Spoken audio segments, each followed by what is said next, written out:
আমার বন্ধু শিশিরের বাসায় একদিন গেলাম।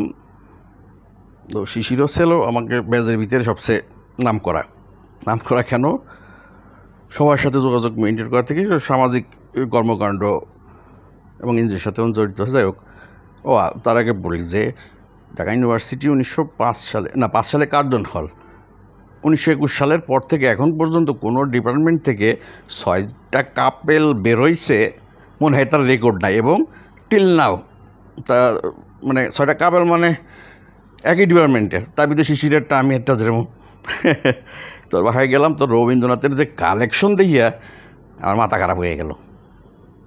কারণ আমি তো জীবনে কোনোদিন গল্পের বইটা পড়িও নেই। ওই যখন প্রেম টেম করতাম, আমার বউ আমার 2-3টে বই গিফট করছিল। তার ভিতরে একটা ছিল মেম সাহেব আর একটা ছিল নহন্যতে। আর আমার গল্পের বই পড়তে অনেক সময় লাগে, দেখছে একটা পেজ পড়তে আমার 1 রাত পার হয়ে যায়, তাও 1 পেজ। তো এনিওয়ে, রবীন্দ্রনাথ প্রিয় তো শিশিরের কথা হঠাৎ মনে পড়লো, তাই বললাম যে গতকালকে আমরা 5 ইন্দ্রিয় জানি, কিছুদিন আগে নাকি 6ষ্ঠ ইন্দ্রিয় আবিষ্কার হয়েছে। এখন ইন্টারনেট ডিজিটাল জগতে 32টা ইন্দ্রিয় বলতেছে। গুনতে যাইয়ে 32টা ইন্দ্রিয় পাই না, কিন্তু 32টা ইন্দ্রিয় কালকে আমি দেখছি আর কি, মানে টোটাল। বাট গুনতে যাইয়ে 32টা ইন্দ্রিয় পাই না। বাট আমার কাছে ওই 32টা ফোয়ারও যেগুলো আছে সেগুলো দেখলাম লিস্টে নাই। যেমন আমাদের ডিপার্টমেন্টের বাকি স্যার বলতেন কিছুক্ষণ পর উনি ক্লাসের ভিতরে মাউথ নিয়ে আসতেন, ওই যে স্পিকার সহ, পিছনে কি শোনা যায়? আমি কি জি স্যার, পিছনে শোনা আসে। তো শোনা কি একটা ইন্দ্রিয় না? তো 32টার ভিতরে ইন্দ্রিয়টা তো আমি পাইনি। আবার আমাকে ফরিদপুর বাড়ি, আমার কলেজে আমরা একসাথে বসে রাজীব, তো রাজীব ভেবে মজা হতো, স্যার এটা স্ক্রু পাওয়া গেছে, কার মাথার যে স্ক্রু খুলে পড়ছে, এটা কি একটা ইন্দ্রিয়? যদি ত্বক ইন্দ্রিয় হয় তাহলে রাজীব যে বলো স্যার এটা স্ক্রু পাওয়া গেছে, কার মাথার স্ক্রু বুঝতেছি না, এটাও কি একটা ইন্দ্রিয়? কোন সেন্সের ইন্দ্রিয়? আমার একটা বই আছে ইমোশনাল ইন্টেলিজেন্স, আমি তো বই লেখবো আর করতে, মানে ওই এটাকে এটা ইন্দ্রিয়?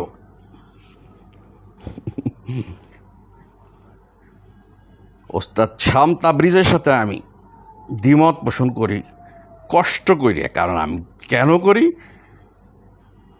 কারণ ওস্তাদের সাথে আমার দ্বিমত যে তুমি যদি জীবনে সুখী হতে চাও তাহলে প্রতিনিয়ত তোমাকে অন্যের সাথে ভণ্ডামি করে অভিনয় করে চলতে হবে। আমি কই ওস্তাদ আমি একমত না। কারণ 2টা, এক, আমি অভিনয় করি আমি শান্তি পাই না, আমার ফ্যাটের ভিতরে কথারই আমি চলতে নিয়ে। আমার এই লাইফ টাইমে কোনো লকার তালা মারা ড্রয়ার লকার নাই, আমার মোবাইল ল্যাপটপ কোনো পাসওয়ার্ড এমন কিছু নাই যে আমার ফ্যামিলি কেউ জানেও না, সবাই জানে, মানে আমার ওপেন। এটা কারণ না, কারণ হচ্ছে আমি ফুটপ্রিন্ট। তা ওস্তাদের কথায় যে আমি একমত হই, যদি অন্যের সাথে সুখী হওয়ার জন্য প্রতিনিয়ত ভণ্ডামি অভিনয় করে চলি তাহলে আমি পরবর্তী প্রজন্মকে কী শিক্ষা দিলাম? ওস্তাদ শাম তাবরিজ যদি থাকতেন আমি তাকে স্ট্রেট এখন এটা জিজ্ঞেস করতাম যে ওস্তাদ নিজের সুখের জন্যে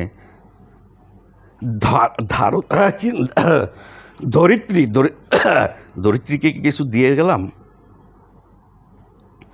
তো আমার আবার কালকে দেখলাম যে আমার অ্যাভারেজ ভিউয়ার হচ্ছে প্রতিটা ভিডিওতে 3 জন, অ্যাভারেজ 3 জনের ভিতরে একজন হচ্ছে কমন ভিউয়ার আমার মাকে আমি তো সব কথা শুনি। তো আসলে মারে ফোন দেবো, তো মোবাইল দেখলাম ঢুকতেছে না। তো জমি তোর মিউটেশন না করা হয় নেই, বিক্রি করা যাবে না। তো ওই বন্দুক রাইয়া লাখ 2 টাকা ভাটা, ওই যে 2 মাস একটা হসপিটালে ওই যে বুক দিছি, তো কেবিন নিছি 5,000 টাকা আইরিয়ে ওকে টাকা পয়সা নাই। তাই আমি এটা ওপেন কেন বলতেছি? কারণ ওই হসপিটালতে বেরোয় এসে আল্লাহর রহমতে ব্যবসায়ীরা 2-4 বছর ভিতরে বাংলাদেশের সবচেয়ে দামি গাড়ি কিনবো। কেন কিনবো? তখন বন্ধু বান্ধব অনেকে বলবে ওরে 2 দিন আগের মার কাছ থেকে টাইনি হাসপাতালের বিল দিয়েছে। তখন সেই বন্ধু বান্ধবগুলো আবার জানে যে 2000 সালে সুজনের বসে থেকে হালালভাবে ইনকাম ছিল 50,000 টাকা ঢাকা ইউনিভার্সিটি সেকেন্ড ইয়ারে। আর খরচ হিসেবে প্রতি মাসে আব্বা আমাকে 5,000 টাকা পাঠাতো। ঢাকা ইউনিভার্সিটি 2000 সালে 5,000 টাকা কখনোই লাগতো না। রাজার হালে থাকতে গেলেও 2,000 টাকা দিয়ে থাকা খাওয়া ফ্রি, মানে ঢাকা থাকা যেত। তো বন্ধুবান্ধব তো পৃথিবীর সকল প্রাণী সুখী হোক।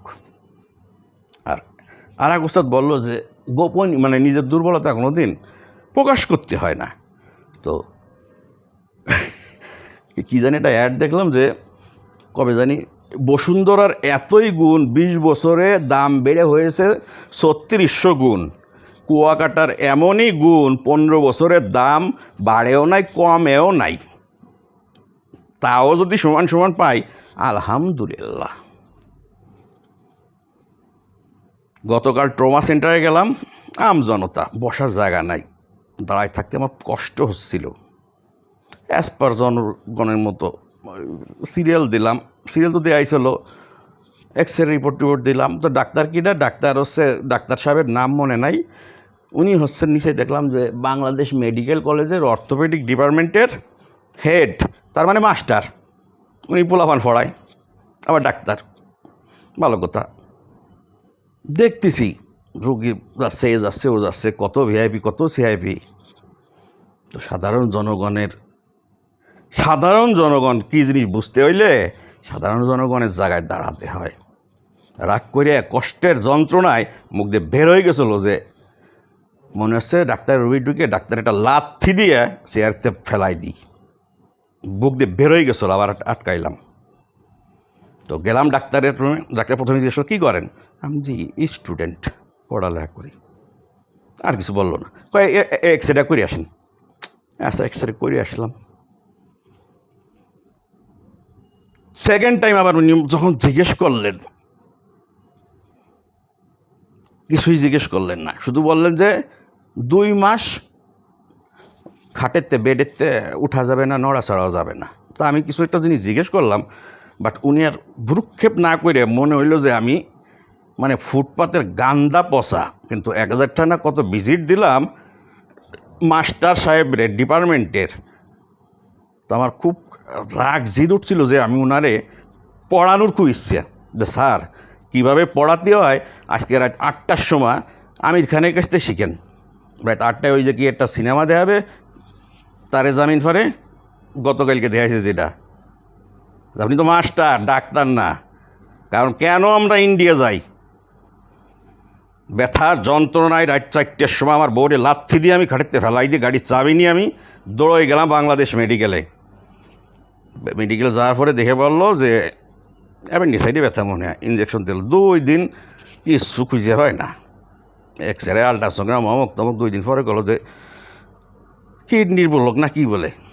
ভালো কথা। সবচেয়ে বড় ডাক্তার কি সিএমএইচের ইউরোলজি ডিপার্টমেন্টের হেড তখন সেন্টারে বসে। গেলাম স্যারের কাছে, উনি দেখে করছে, এই যে স্লিপ দিলাম, এই যে আমার কচু ক্ষেতের ক্লিনিকের ফোন দিয়ে বুক করে দিচ্ছি, কালকেই ভর্তি হবে, পরশু দিন তোমার অপারেশন। তাই? আচ্ছা ঠিক আছে। বাসায় এসে পরশু দিন কি পরের দিন একা ইন্ডিয়া লিখছি নাকে। তো ইন্ডিয়া কলকাতায় যাওয়ার পরে 1300 টাকার একটা আলট্রাসোনোগ্রাম করে বললো আমাকে যে তোমার যে ব্লকটা হয়েছে এটা আজীবন তুমি বেয়ার করতে পারবে। আমার হাত কাঁপতেছে, শরীর খারাপ যেহেতু। বাট 6 মাস পর টেস্ট করো, যদি 90% ওভার হয়ে যায় তখন অপারেশন করো। অপারেশন করছি 6 বছর পর যেয়ে।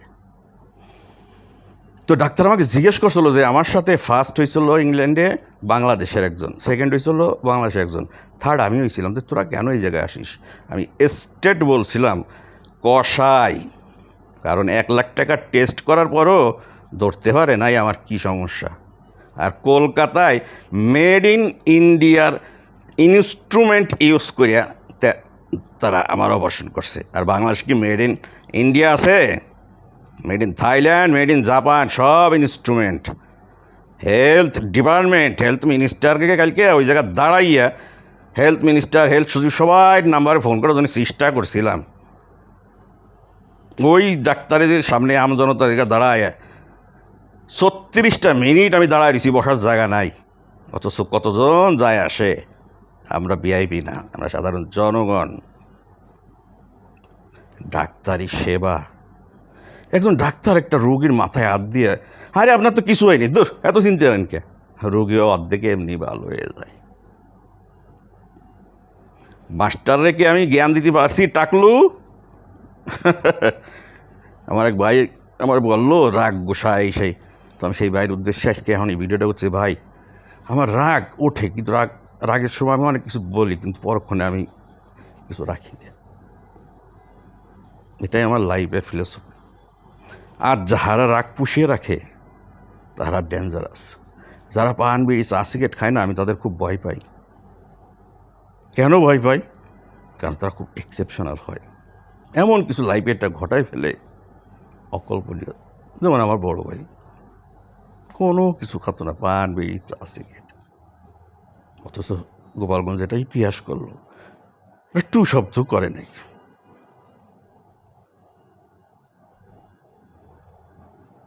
Am I mad? Am I weak? Physically, mentally, financially? Yes? Of course, no. কারণ ওস্তাদ শাম তাবরিজকে আমি চ্যালেঞ্জ জানালাম, কিন্তু আমার তিনি ওস্তাদ, এবং ওস্তাদের লেখাটা আমি লিখে কতবার তারিখ চেঞ্জ করি যে নিশ্চিত থাকো একদিন তুমি আল্লাহর প্রশংসা করবা এবং ধন্যবাদ জানাবা আল্লাহরে যে একদিন তুমি তাদের জন্য কেঁদেছিলে। তোমার 2 লাখ টাকা পাঠাইলে এই বাংলাদেশের আমার আমার ওয়াইফ বাচ্চা কাছে কেউ না জানাইয়ে এই আশেপাশে কোনো একটা হসপিটাল, বাট আমাদের কালচারের হসপিটাল না। তারা মুসলমান না, কিন্তু তারা ঘুষ খায় না, দুর্নীতি করে না, প্রুফড। সেখানে যায় 2 মাসের জন্যে, 1 মাসের বেড রেসে থাকবো। কেন থাকবো? কারণ অতিরিক্ত পেঁয়াজ দিলে টাইট দিলে পেঁয়াজ কেটে যায়, বাসায় নড়তে পারবো না, চড়তে পারবো না, হাঁটতে পারবো না। কারণ এগুলো তো ভালোর জন্যে, আমার ওয়াইফ বলে, আমার বাচ্চা বলে, সবাই বলে, আমার মা বলতেছে আমার ভালোর জন্যই। বাট আমার তো দমবদ্ধ হয়ে আসে। আমার ভালো হয়েছে হাসপাতালে বেডে থাকলে তখন কিন্তু এই সুযোগ আর থাকে না। ইন্ডিয়ায় যতদিন অপারেশন হয়েছিলাম, বাংলাদেশে তো যেমন এক রুগীর কাছে রুগী যদি 1 জন হয়, ভিজিটার থাকে হলো 200, আর যদি নেতা হয়নি, আমজনতা বাদ দিলাম। বাট ইন্ডিয়ায় কোনো ভিজিটরের রুগীর কাছে অ্যাক্সেস নাই, লিমিটেড টাইমের জন্য। ইন্ডিয়ার কাছ থেকে আমরা কি শিখার আছে? আমাদের কিছু শেখার আছে? কলকাতা ক্যালকিশিয়ানদেরকে আমরা কিপটে বলি? No, that's their culture. তারা 1 কেজি মিষ্টি কেনে না, যতটুকু প্রয়োজন তাই কেনে। তা কলকাতা ক্যালকিশিয়ানদের কাছ থেকে আমাদের শেখার আছে। কি শিখার আছে? কেন বাংলাদেশের গভর্নমেন্ট এই গত 55 বছরে ড্রাগস আর ড্রিঙ্কসের অর্থ জানে না? ড্রাগস ডিপার্টমেন্টের উপপরিচালক, মহাপরিচালক, তার একদিন জ্ঞান দিতে আমার। হ্যাঁ, কথা বলছি বাবু, যে কলকাতার সাথে আমাদের কি শিখার আছে? কলকাতা থেকে তারা পরিবার পরিজনের সাথে ওপেন ফ্রি, হোক হিন্দু কালচার মুসলমান কালচার। গত 30 বছরের ডাটা শিট দেখেন তো, দুর্নীতি এবং অনৈতিক ওই রেপ বলেন, অমুক বলেন, তমক বলেন, মার্ডার বলেন, কলকাতার বাংলাদেশের সাথে তুলনা করেন তো, তাহলে কলকাতার কাছে কিছু শিখার আছে? ড্রিঙ্কস আর ড্রাগ এক না। বাংলাদেশ সরকার কেন পারে না এটা? আমি ইন্ডিয়াকে অপারেশন করতে গেলাম, কি হয়েছে? আরে এটিতে ও সত্য, তোমরা খাও কে? আমি কি আর করবো, মনে মনে করে ডাক্তার সাহেব জোরে কেন নাই, ঢাকা ইউনিভার্সিটি তখন স্টুডেন্ট তো আর কি আমি, তো যে পেটের ভিতরে যেইটুক ওষুধ খাইছি তাই দিয়ে আদা বর সেকেটে কিনে ফেলতে যেতাম, তখন হলো আদা বর সেকেটে খাওয়া নিয়েছিল। গতকালকে একটা মেসেজ দিলাম 2 জায়গা 3 জায়গা, তো আমার এক ভাইও দিলাম। তো ভাই আমার এটা জানাচ্ছেন কে? আমি বললাম যে ভাই আপনি তো এটা আমার এই লাইনের গুরু, তো এই লাইনে আমি কোনোদিন এটা পাত দিলেও আপনাকে আমি জানাই পাত দিই। যদিও তিনি বয়সে আমার চেয়ে বড়ো, বাট ব্যবসায়িক দিক দিয়ে তিনি আমার ছোটো। গাউসুল আজম যখন আমি সাইডে চলে আসি তখন উনি গাউসুল আজম শুরু করে, মানে ব্যবসায় আমি, বাট সে বয়সে আমার বড়ো, বাট এই বিজনেসে মানে ইন্টারনেট সেক্টরে তার আগ দিয়ে আমি নামছি। সে সারা জীবন আমার এই ব্যবসার গুরু থাকবে। তো যার উদ্দেশ্যে, 2 জনের উদ্দেশ্যে আমি বললাম, আমি সুস্থ হয়ে যেদিন গোপালগঞ্জ যাব, তোরা তার আগে ভালো হয়ে যা, ভালো হয়ে যা। কীরকম ভালো হবি? বুঝিয়ে খা, নাহলে অনেক ধৈর্য ধরছি, পাওনা নিই নেই, পাওনা এখন কেটে নেওয়া শুরু করবো।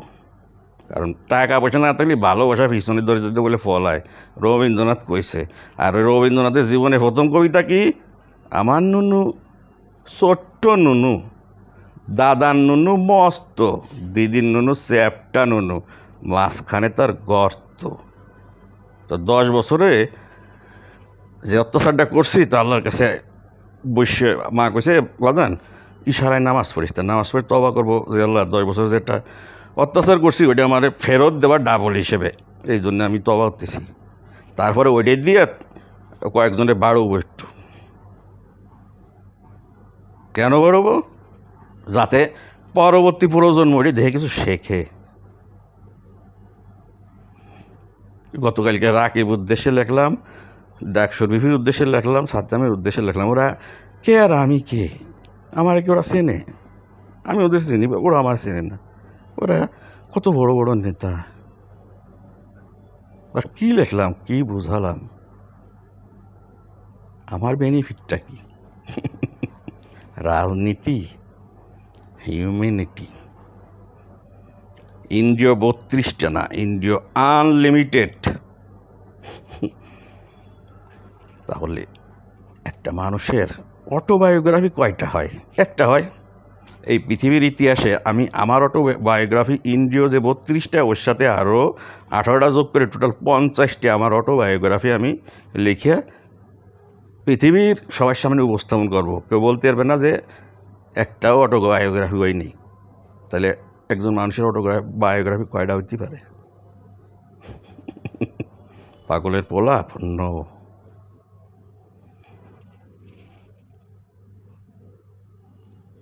কয়েকদিন আগে একটা অ্যাড শুনলাম যে ওই যে বক্তা মুসলিম আমাদের স্কলার মালয়েশিয়া এখন এমপি হয়েছে, তো বললো যে আপনি আয়তাল করছি কিছুক্ষণ, মানে আয়তাল করছি না অ্যাসেন্স কিছুক্ষণ পড়লে বুঝে ফেলতে পারবেন। তো বাড়ি মুখস্থ এই সকালবেলা আজান দিয়ে ভোরবেলা, বহুত দিন ছোটোবেলায় ফজরের আজান দিছি, মসজিদে যাই আজান দিয়ে নামাজ পড়ছি, নামাজ পড়ে বাড়ি আইসে ইয়াসিন সুরে পড়তাম, পড়তে পড়তে ফিরে মুখস্থ হয়ে গেছিলো। তারপরে যাইয়ে নাচরে ফোন দাতাম। কি বুঝলে বাড়ি? সে তবা তবা, আমার বয়সটা আমার মাও শুনবে। তোমা একটু জমি বন্দুক দিয়ে 2 লাখ টাকা পাঠাও, কিন্তু প্রশ্ন করতে পারবা না। তবে 2 মাসের জন্যে একটা হসপিটালে একটু রেস্টি, যেহেতু বেডেতে ওঠা নেওয়া যাবে না। আর তুমি এটা নিয়ে কাউরে কিছু বললেও না।